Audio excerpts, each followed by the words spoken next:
አሰላሙ አለይኩም ወራህመቱላሂ ወበረካቱ። ውድና የተከበራችሁ የቻናሌ ተከታታዮች እንዴት ናችሁ? ከኔ ጋር አልሐምዱሊላህ ረቢል ዓለሚን። ዛሬ እንግዲህ ኢንሻአላህ የተለያዩ ጥያቄዎቻችሁን ልመልስላችሁ ነው የመጣሁት ማለት ነው። ስለ ቆጣሪ ስንት ይፈጃል ለጠየቃችሁኝ፣ እንዲሁም እንግዲህ በእኛ አካባቢ ያለው ተወዳጅ የሆነው የቤት ዲዛይን ምን አይነት እንደሆነ የጠየቃችሁኝ ሁሉንም የምመለስላችሁ ይሆናል ማለት ነው። ቪዲዮውን እስከመጨረሻው ተከታተሉት። ላይክ፣ ሼር፣ ሰብስክራይብ ማድረጋችሁንም እንዳትረሱ። በመጀመሪያ እንግዲህ ተወዳጁ ወደኛ አካባቢ በተለይ ያው የተለያዩ ቦታዎችም አሪፍ ሆኖ እየተሰራ ያለው ኤል ሰርቪስ ቤት ነው ማለት ነው። ይሄ ኤል ሰርቪስ ዲዛይን በጣም ተወዳጅ የሆነ ሁሉም ሰው እየሰራው በተለይ አሁን ላይ በጣም እየተሰራ ያለው ቤት እሱ ነው ማለት ነው። እንደምታዩት እዚህ ጋር ደግሞ ሌላው ጥያቄ ጠየቃችሁኝ፣ ቀለሙ ይሄ ቀለም ምንድነው? የሚለጠፍ ነገር ነው ወይስ ምንድነው ላላችሁኝ፣ ይሄ የሚለጠፍ ሳይሆን ራሱ ቀለም ነው። የተለያየ ዲዛይን ያለው ቀለም ነውና እሱን በአበባ መልኩ የግድግዳው ላይ ያሉ ዲዛይኖች ምናምን በፈለጋችሁት ሞልቷል። ያን ልክ የተሰራ እየተሽከረከረ የሚቀባበት የዛ ዲዛይን አለው። ያን ቀለም ውስጥ የፈለጋችሁት አይነት ቀለም ውስጥ ይነከርና ከዛ በዛ እንደዚህ ግድግዳውን በመስመር ወደ ላይ ወደ ታች ይቀባል ማለት ነው እንጂ የሚለጠፍ እንትን አይደለም። የሚለጠፍ እንደ ሳውዲው ግድግዳ ላይ የሚለጠፍ የቤት ፕላስቲክ ነገር አይደለም።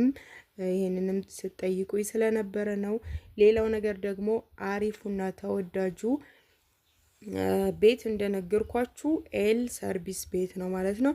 እዚህ ጋር የእህታችን ቤት 3 ክላስ ብቻ ነው ያለው። እስከ 5 እስከ 6 ክላስ የፈለጋችሁትን ያክል አብዝታችሁ ክላሶቹን መስራት ትችላላችሁ። ነገር ግን ቤቶቹ በጣም አሪፍ ናቸው። ወላሂ ከምንም በላይ እኔ ራሱ የምመርጠው ኤል ሰርቪስ ቢሆን ኤል ሰርቪስ ሰርታችሁ 4ም ሆነ 3ም ሆነ ይበቃል፣ 5ም ሆነ ሰርታችሁ ከዛን በተረፈው ቦታ በትርፉ ቦታችሁ የተለያየ የሽንት ቤት እና የኩሽና ከሰራችሁ በኋላ ከዛ ውጭ ያለውን የአትክልት ቦታ ብታደርጉት በጣም አሪፍ ነው እና እንደዛ አድርጋችሁ ስሩት። አሁን ላይ ተመራጩ እሱ ነው። በጣም አሪፍ ዲዛይን ማለት ነው። የትም ቦታ ብትሄዱ እንደዚህ አይነት ዲዛይን ነው እየተሰራ ያለው ማለት ነው። እና ውዶችዬ በጣም አሪፍ ነው። ክብ ቤት ነው ያው እስከዛሬ የሚታወቀው የነበረው ክብ ቤት ስላችሁ አሁን በፊት አካባቢ ላይ እየተሰራ የነበረው በጣም ተወዳጅ ሆኖ መጥቶ የነበረው ክብ ቤት ነበረ። ከዛ ክብ ቤት ተሰርቶ ኤል ሰርቪስ የሚሰራው ለሰርቪስ ብቻ ትናንሽ ሰርቪሶች ልክ ለማከራየት ወይም ለሌላ ለመጠቀም ነው እንጂ እንደዚህ ሙሉ ቤቱ ትልቅ ቤት ክብ ሰርቪስ ይሄ ማነው ስሙ ኤል ሰርቪስ ተሰርቶ አይታወቅም ነበረ። አሁን ላይ ግን ለምን ትልቁን ቤትም ኤል ሰርቪስ ተሰርቶ ለምን አንተና አይልም እየተባለ ሁሉም ሰው አሁን እየሰራ ያለው እንደዛ ነው። ሌላ ቦታ ራሱ ብትሄዱ ኤል ሰርቪስ ነው እየተሰራ ያለው ማለት ነው ውዶችዬና አሪፍ ነው። ብትሰሩትም በጣም ጥሩ ነው ብዬ ነው የማስበው። በቃ እኔ ብቻ በእኔ ራሱ ለራሴ ደስ ይለኛል። በጣም አሪፍ ነው እና እዚህ ውስጥ አሁን ምንድነው ማሰራት የማትችሉት ሌላ አሁን አንዱን ክላስ ምሳሌ ውሃ ስለሌለ ነው እንጂ ሌላ ቦታ ውሃ ያለበት እንደዚህ በጣም ሰፊ ከተማ ከሆነ አንዱን ክላስ ለሽንት ቤትና ለሸዋር ይደረጋል። በሩን በሌላ በኩል ማውጣት ትችላላችሁ። ነገር ግን አሁን ወደኛ አካባቢ እንደዛ አይደለም እየተሰራ ያለው። ለኩሽናና ለሰርቪስ ሌላ ቦታ ይሰራል። አያይዞ ሁለቱንም ሰርቪስ ሁለት ክላስም ከሆነ አንዱ ሻወር አንዱ ሽንት ቤት ተደርጎ እንደዛ ነው እየተሰራ ያለው ማለት ነው። እና እዚህ ውስጥ እንዳይደረግ እንደነገርኳችሁ የውሃ እጥረት ምናምን አለ። ወደፊት ኢንሻአላህ ከተስተካከለ ይሆናል እንጂ እና ይህንን ይመስላል። ኮርኒሶቹ እንደምታዩቸው መብራቱ በጣም ነው የሚያምረው እና ኤል ሰርቪስ ሰርታችሁ እንደዚህ በፕላስቲክም መሆን ይችላል። ይሄ አሁን የተሰራው በጅብሰም ነው በነገራችን ላይ ኮርኒሱ ማለት ነው። የፕላስቲክ ኮርኒስ ሆኖም መብራቶቹ እንደዚህ አይነት መሰራት ይችላሉ። በጣም አሪፍ የፕላስቲክ ኮርኒሶች ሞልተዋል እና ቤታችሁን በኤል ሰርቪስ ሰርታችሁ ሌላውን የፕላስቲክ ኮርኒስ አድርጋችሁ እንደዛ ማሰራት ትችላላችሁ። በጣም አሪፍ ዲዛይን የሚባለው ይሄ ነው እላችኋለሁኝ ውዶችዬ። ሌላው ነገር ደግሞ ስለ ቆጣሪ የጠየቃችሁኝ እዚህ ጋር እንደምታዩት ቤቱ ቆጣሪ ገብቶበታል። ለምን ፖል አለ፣ በቅርብ ፖል ስላለ ማለት ነው። እና የእናንተ አሁን ጥያቄያችሁ ፖል ኑሮት በቅርብ ማለት ነው ቢያንስ ከ30 ሜትር በታች መሆን አለበት ርቀቱ ማለት ነው ፖሉ ያለበት። እንደዛ ከሆነ ከ30 ሜትር የማይበልጥ ከሆነ ፖል ያለበት ለእናንተ ቤት የሚደርሰው ያኔ ፖል አያስፈልጋችሁም ማለት ነው።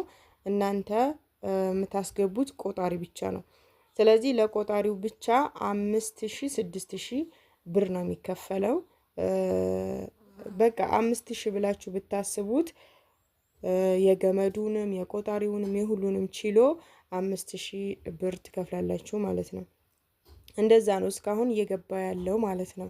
እና ለባለሙያው ለእጃቸው ምናምን እንደዚህ ሲከፈል ወደ 6000 ይሄዳል ማለት ነው ውዶችዬ። ሌላው ነገር ደግሞ ፖል